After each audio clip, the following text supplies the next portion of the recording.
Hey, Dios te bendiga, te saluda el evangelista Gary Lee en este precioso día. Ya estamos a 5 de septiembre del 2018. Quiero saludar de manera muy calurosa y efusiva a todo ese pueblo del Señor, Centroamérica, Sudamérica o cualquier lugar del mundo.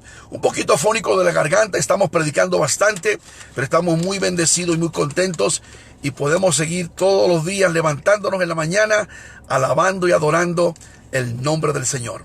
El tema de hoy es un tema un poquito picante, polémico, hay mucho argumento y lamentablemente vivimos en un tiempo cuando la mayoría de la gente no quiere aceptar lo que está establecido en la palabra de Dios. Hablamos del cielo o del infierno. ¿Cuál es el lugar donde tú deseas ir? No sé, ¿dónde va a terminar tu alma? Cielo o infierno. De hecho, cuando buscamos en la palabra, en los evangelios, descubrimos que el Señor no quiere que nadie se pierda, sino que todos procedan al arrepentimiento. El deseo, el anhelo, el añoro de Dios es que todo el mundo vaya al cielo. Si tú le preguntas a alguien hoy en cualquier lugar del mundo, oye, si te mueres, ¿a dónde irás? Seguramente te van a decir al cielo. Cada quien tiene su forma de creer, su filosofía, su religión, su ideología. Pero ¿qué dice la Biblia? ¿Qué nos enseña la Sagrada Escritura? La Biblia es el libro por excelencia. Es la última palabra, la primera y la última, donde Dios establece este tema tan importante. Cuando hablamos del infierno, recuerde que en la palabra de Dios en la Biblia, el infierno es mencionado cerca de 167 veces. Bajo diferentes nombres, por ejemplo, como Gehenna, Hades, el hoyo, el abismo, el castigo eterno, el lago de fuego, el infierno. Bueno, el lago de fuego será otra cosa, pero hay más o menos más parecidos. La cuestión es que el tema del infierno es un tema bastante claro. Vivimos en un tiempo cuando mucha gente está rechazando la realidad del infierno, como lo hizo el Papa Francisco hace que unos 3 meses atrás. Y muchos neopentecostales con esa doctrina de el universalismo rechazan que existe un infierno.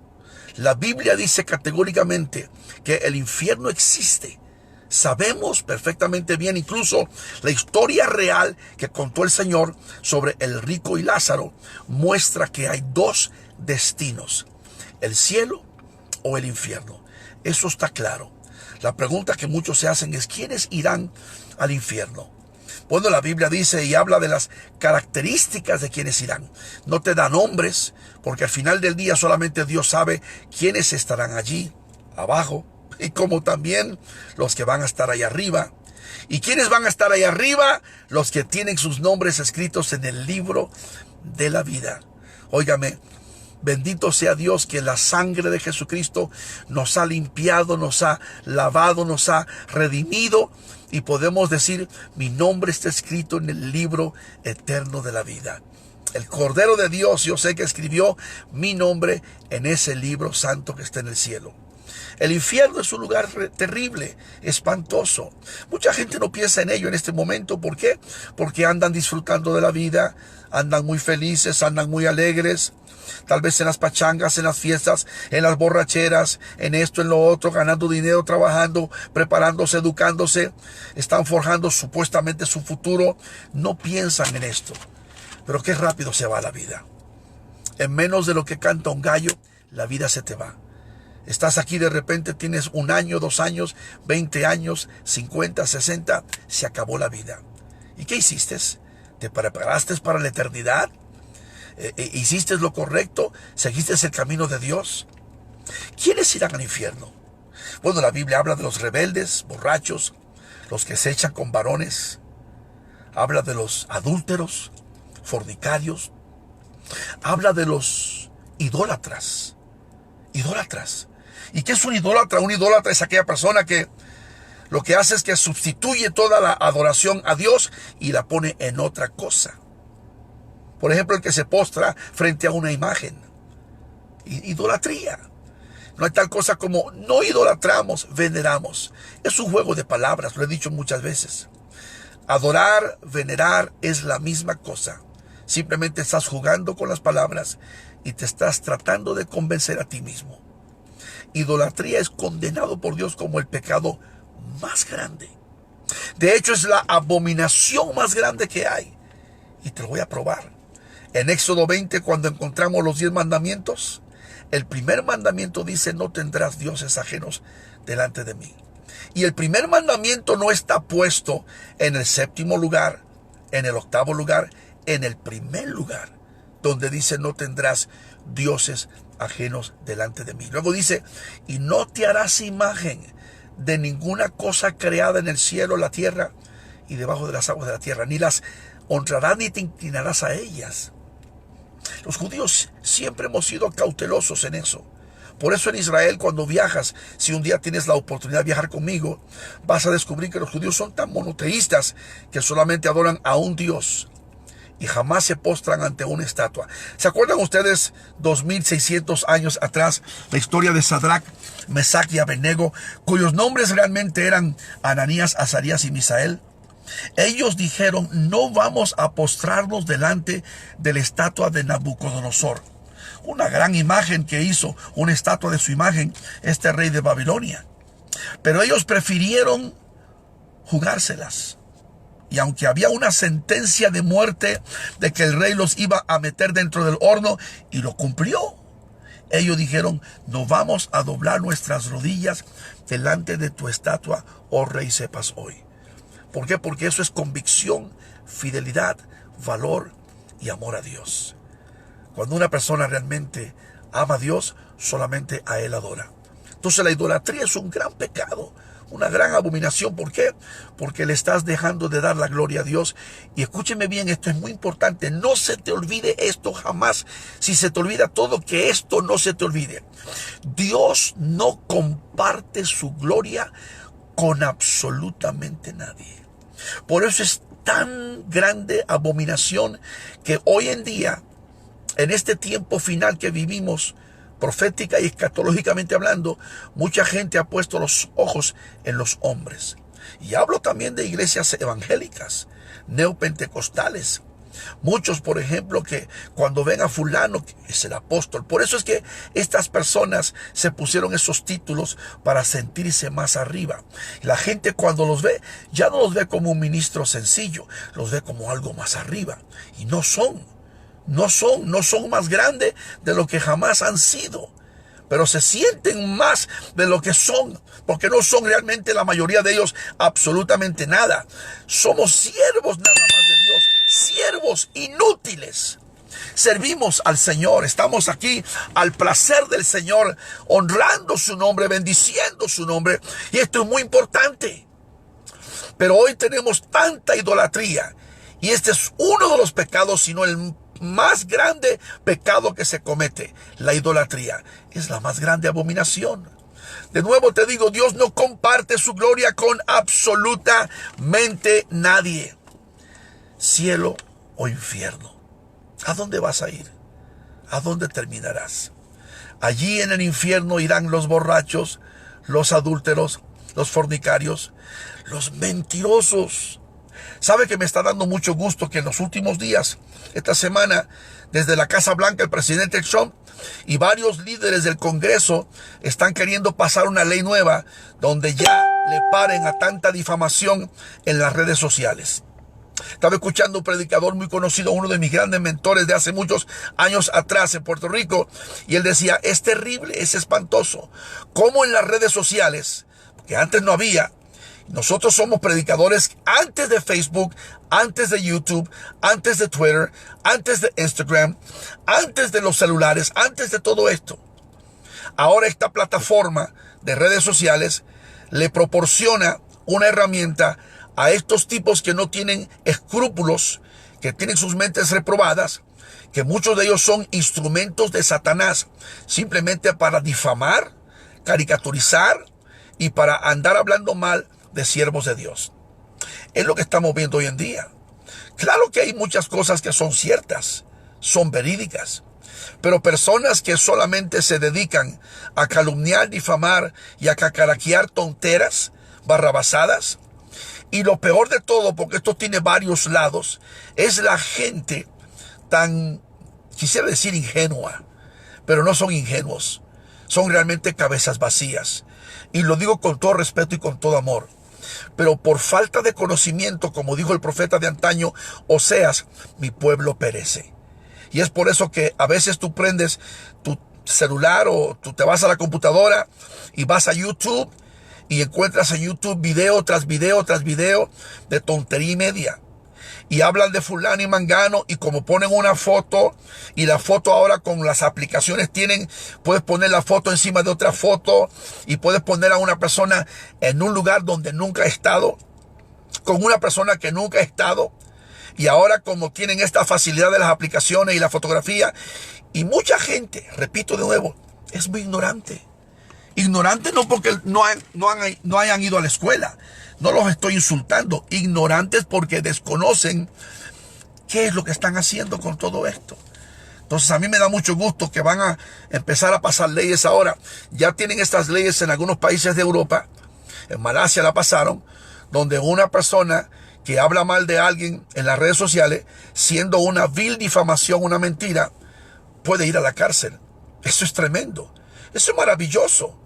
Nosotros en este ministerio, cuando compartimos una información, la corroboramos, la confirmamos por lo menos 7 veces, sabiendo que lo que estamos compartiendo tiene que ser una información verídica. Por eso es que nosotros tenemos que siempre cuidar nuestra credibilidad. Y por ahí hay mucha gente que dicen y que caraquean y todo, y esto es parte de las mentiras. Y ahora, ¿quiénes irán al infierno? Los mentirosos. Porque el padre de las mentiras es el mismo Satanás. Y me acuerdo años atrás, antes de que hubieran las redes sociales, cuando leía uno los periódicos. ¿Se acuerdan ustedes la revista esa barata, esa de alerta, alarma? Decían cosas terribles de las personas y hablaban esto. Puras mentiras. El ovni bajó y se llevó a fulano, el monstruo de 4 cabezas. Y luego en Estados Unidos el famoso National Enquirer, que la gente sacaba todos los chismes. El 90% eran puras mentiras, puros inventos. Se llama entretenimiento, sensacionalismo. Se llama simplemente periodismo amarillo o amarillismo. Es lo que se está llamando. En el pueblo de Dios no debe de existir eso. Debemos de ser gente sinceras, íntegras y claras con información y con el mensaje del evangelio. Pero ¿quiénes irán al infierno? Mentirosos. Estos mentirosos, difamadores, calumniadores, adúlteros, fornicarios, pedófilos, homosexuales, lesbianas, ladrones, rebeldes, tiranos, estos arrogantes, altivos, y bueno, tantas cosas que hay, todos los abominables. Hay 2 destinos, el cielo o el infierno. 2 destinos, cielo o infierno. ¿A dónde vas tú? Tú dices, yo voy al cielo. ¿Estás seguro? Porque para ir al cielo hay que cumplir con 4 condiciones. ¿Y cuáles son esas condiciones? Número 1, tienes que nacer de nuevo. Una persona que ha nacido de nuevo da frutos dignos de arrepentimiento. No es igual que antes. La palabra dice en 2 Corintios 5:17, el apóstol Pablo habló categóricamente diciendo, y de modo que si alguno está en Cristo, nueva criatura es. Las cosas viejas pasaron, todas son hechas nuevas. Cuando una persona nace de nuevo, viene el amor de Dios a su vida, a su corazón. Es totalmente diferente como ser humano. Jesús dijo, y en esto conocerá el mundo que sois mis discípulos, si os amáis los unos a los otros. Una persona que ha nacido de nuevo lleva la presencia de Dios en su corazón. Y la presencia de Dios es misericordiosa, es amorosa, es paciente, es benigna, hay templanza, hay gozo, hay alegría. Son los frutos del Espíritu de Dios. El fruto del Espíritu. Y cuando uno tiene al Señor, uno tiene el Espíritu de Dios. Qué bonito, qué precioso. Entonces, ¿cuáles son las condiciones para ir al cielo? Nacer de nuevo. Cuando uno nace de nuevo, deja atrás todas las malas mañas, los caprichos y todo lo que uno nace de nuevo. Segundo, necesitas fe. Porque la palabra dice en Hebreos que sin fe es imposible agradar a Dios. El que se allega a Él tiene que creer que Él es Dios y Él es galardonador de los que le buscan. La fe es importante. El apóstol Pablo, cuando le habló a la iglesia de Éfeso, le dijo en el capítulo 2 de una manera muy categórica, muy directa: y por gracia sois salvos. La palabra gracia es favor inmerecido. No lo merecemos. El regalo de la salvación. Pero mire cómo dice: y por gracia sois salvos, y por medio de la fe. La fe. Si no hay fe, no hay salvación. Si no hay fe, no hay reino de los cielos. Por eso es importante la fe. Puesto los ojos en el autor y consumador de la fe. No en fulano, mangano, perencejo. Y es triste, lo digo con tristeza y con dolor en mi alma, de cuántas personas han puesto sus ojos en hombres. En hombres que han dicho falsas profecías. Hombres que son vividores, que son malos, que son falsos profetas y apóstoles falsos. Esta es la generación que estamos viviendo hoy en día. Puesto los ojos en Jesús. Jesús, mira a Jesús, mira a Dios. Jesús es el que salva. Fuera de Él no hay nadie más que salve. Solo Jesús. Puesto los ojos en el autor y consumador de la fe. Las condiciones para ir al cielo son muy claras. Nacer de nuevo, tener fe. Número 3. Hebreos dice: seguid la paz con todos y la santidad, sin la cual nadie verá al Señor. Ahora, cuando hablamos de santidad es un tema un poco polémico, controversial. Porque mucha gente enseguida que dice, es que la Biblia dice que sin santidad, y piensan que se trata de que tengo que tener el pelo en cierto tamaño, la camisa de cierto color. Eso es parte de la santificación. 1 Tesalonicenses capítulo 5 versículo 23 dice: y todo vuestro ser sean guardados irreprensibles para la venida de nuestro Señor Jesucristo. Alma, cuerpo y espíritu. ¿Estamos de acuerdo? Yo creo que la santificación de una persona, cuando uno viene a Cristo, uno es nueva criatura. Uno ya no va a vestir como el mundo, uno ya no va a hablar como el mundo, uno no va a caminar como el mundo. Uno es totalmente diferente. Somos nuevos. Pero la santidad es una posición en la que Dios nos ha puesto por medio de su sacrificio. Déjeme explicarme un poco mejor. Usted no puede santificarse a través del ayuno y la oración. Mucha gente dice, voy a orar. Y no me malentienda, yo oro todos los días. La oración es demasiado importante. Si tú hablas con Dios, las cosas cambiarán orando. La oración es demasiado importante. Es la espina dorsal de todo cristiano. Y el ayuno es muy importante. Presentar vuestro cuerpo en sacrificio vivo. La consagración, las vigilias. Leer la Biblia todos los días. Pero esto no te santifica más. Esto te acerca al Señor. Esto no te salva más. Esto no te da salvación. Esto no es una cosa, es que si oro me voy a salvar más. La salvación ya el precio lo pagó Jesucristo. Jesús pagó el precio. Y hay quienes piensan que si tenemos dos personas, por ejemplo, fulano de tal y mangano de tal. Fulano ora 7 horas al día, mangano ora 2 horas al día. ¿Quién es más santo? Pues fulano. ¿Quién te dijo eso? La misma palabra dice, vale más la obediencia que el sacrificio. La oración es extraordinaria, maravillosa, el ayuno, todo esto. Pero la santidad, nosotros no somos santos por nuestras obras. No podemos santificar nuestras vidas por medio de nuestras obras. Jesús pagó todo. Él hizo la obra. La obra fue completada en la cruz del Calvario. The work was complete. Por eso cuando Jesús muere en la cruz del Calvario, Él dijo, consumado es, esa obra fue completa. Jesús se convierte en el Cordero de Dios que quitó el pecado del mundo. Y al quitar el pecado del mundo, nos santificó a todos. Pero la iglesia cristiana hoy, lamentablemente, tiene ese problema de que no comprende bien eso. Y creo en la santificación, por dentro y por fuera. Porque los hijos de Dios somos, como dice la Escritura, cartas abiertas al mundo. Somos diferentes. Pero en cuanto al tema de la salvación, santidad, nosotros no podemos santificarnos más a través de esto o del otro. Porque entonces sería cuestión de ¿qué? de obras. ¿Y qué dice la palabra en el capítulo de Efesios? No por obras, no por obras, para que nadie se gloríe. Este es un punto importante, este es un precepto inviolable. Y es lamentablemente lo que hoy en día, en que se ha detenido muchas iglesias. Y todo esto sucede, con respeto lo digo, por falta de conocimiento. Y cómo somos fáciles y ligeros para condenar a medio mundo. Y estoy hablando ahora de los evangélicos, cristianos, de los que estamos dentro de este servir a Dios, que tenemos a Jesucristo, pero tenemos necesidad de santidad, porque la santificación, la santidad es importante. Condiciones para ir al cielo: nacer de nuevo, fe y santificación. Santidad, santificación. No me estoy contradiciendo, te estoy hablando de un punto muy verídico, porque la palabra dice, sí dice en Hebreos, dice, seguir la paz con todos y la santidad sin la cual nadie verá al Señor.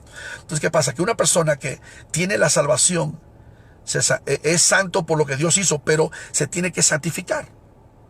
Santidad y santificación, quizás dos cosas diferentes. Santifíquese usted, todo vuestro cuerpo, alma, cuerpo y espíritu. Santifíquese, conságrese, viva para Dios, porque nada sucio entra en la presencia de Dios. Nada sucio, nada sucio. Hoy tenemos iglesias, por ejemplo, que dicen, ¿qué importa? Eso no significa nada. ¿Y sabe cuál es el argumento de mucha gente? Dice también, es que Dios solamente mira el corazón. El corazón. Y por afuera, aunque parezca un estrafalario, un andrajoso, un rufián, o sea, ¿qué se supone? Que yo entienda bien, lo de adentro siempre se va a reflejar. ¿Por dónde? Por afuera. Porque la gente no ve lo de adentro. Dios sí lo ve, pero la gente ve lo de ¿qué? Afuera. Y somos cartas abiertas al mundo. Deja mucho que decir cuando tú ves, por ejemplo, a una persona, soy cristiano, y trae 7 colores en la cabeza, trae aretes en toda la frente. La Biblia habla de no marcar tu cuerpo, que es templo de Dios, 1 Corintios capítulo 3, versículos 16 y 17. La gente hoy en día quiere vivir como el mundo, y no podemos vivir como el mundo porque estamos en el mundo, pero no somos de este mundo. Somos gente separada para Dios, pueblo de Dios. Entonces, si creo en la santificación demasiado. Vivamos para Dios, consagrémonos, santifiquémonos para Dios. Pero la salvación es demasiado importante. Y como dice el apóstol Pablo, hay que cuidarla, guardarla con temor y con temblor. La última cosa que es importante, demasiado importante como condición para ir al cielo, es amar a Dios. Y hay mucha gente que dice, yo amo a Dios, yo amo a Dios. Cualquiera puede decir yo amo a Dios, pero ¿lo ama de verdad? Decirlo no es lo mismo que probarlo. A mí como judío de pequeño, siempre nos enseñaron en la sinagoga lo que se llama el Shema de Israel. Siempre. Y dice Deuteronomio capítulo 6, versículo 5, y amarás a Jehová tu Dios. Amarás a Jehová tu Dios de todo tu corazón, de toda tu alma y con todas tus fuerzas. Amigo, estamos en el mundo, pero no somos de este mundo. Y me gusta, te voy a dejar estos 2 versos para que los leas en tu casa. 1 Juan capítulo 2, versículos 15 y 16. Y Santiago capítulo 4, versículo 4. Léatelo. 1 de Juan capítulo 2, versículos 15 y 16. Santiago capítulo 4, versículo 4. 1 de Tesalonicenses capítulo 5, versículo 23. Léete la palabra del Señor. Léete el Viejo Testamento también, que no ha caducado. Léete los evangelios. Jesús dijo estas tremendas palabras que estremecieron al mundo. Si me amáis, guardad mis mandamientos. Y los mandamientos del Señor son, no tendrás dioses ajenos delante de mí. ¿Cielo o infierno? Es la pregunta del día. Cielo o infierno, ¿a dónde irá tu alma? Yo te amo en el amor del Señor. Y para muchos de ustedes que están allí contemplando, yo no soy perfecto, pero yo amo a Dios con todo mi corazón. Y cuando yo digo yo no soy perfecto, no estoy diciendo no soy perfecto porque tengo algo, no tengo nada. Mi esposa y yo, 36 años adorando a Dios, mis 3 hijos, mis 4 nietos. He caminado con Dios 46 años en mi vida. Me convertí a los 15 de la sinagoga a la iglesia y he vivido para Dios, siempre guardando mi testimonio para la gloria de mi Señor Jesucristo. Y hay mucha gente que ha buscado y buscado y buscado, y aquí estamos brillando. Brilla en el sitio donde estés, brilla. Pero cuando digo que no soy perfecto, es porque muchas veces nosotros nos enojamos y cometemos errores y decimos tontera y media, todos. Pero yo amo al Señor como no te imaginas, con todas las fuerzas de mi alma, y amo a mi prójimo como a mí mismo. Y lo he dicho muchas veces. Por eso predico como predico la palabra, y le digo al pueblo que hay que saber esta verdad, conocerla. Y hablo con mis amigos católicos todos los días que pueda, cuando Dios me da la oportunidad y siento que me está indicando. Hablo con ellos porque los amo. Muchos me odian, me retan, me amenazan. Yo los amo. ¿Qué puedo hacer sino amar y decirles la verdad? Y cuando ellos no tienen argumento, lo que hacen es que me insultan y me tiran piedras, me tiran hasta con la letrina. Pero yo los amo. Aunque no lo creas, yo los amo en el amor del Señor. Dios te bendiga, Dios te guarde. Óigame, tenemos que amarnos. Eso es algo importante. Porque si amamos a Dios, también amamos a nuestro prójimo. Jesús dijo en Lucas capítulo 6, si a vosotros que oís os digo, si amad a vuestros enemigos. Tremendo. Amad a vuestros enemigos. Yo no me considero que tengo enemigos, pero yo amo a la gente, a toda la gente. Aleluya, aleluya, aleluya. Dios te bendiga. Cielo o infierno, cielo o infierno, ¿a dónde irá tu alma? Comparte esta palabra. Dios te bendiga. Shalom.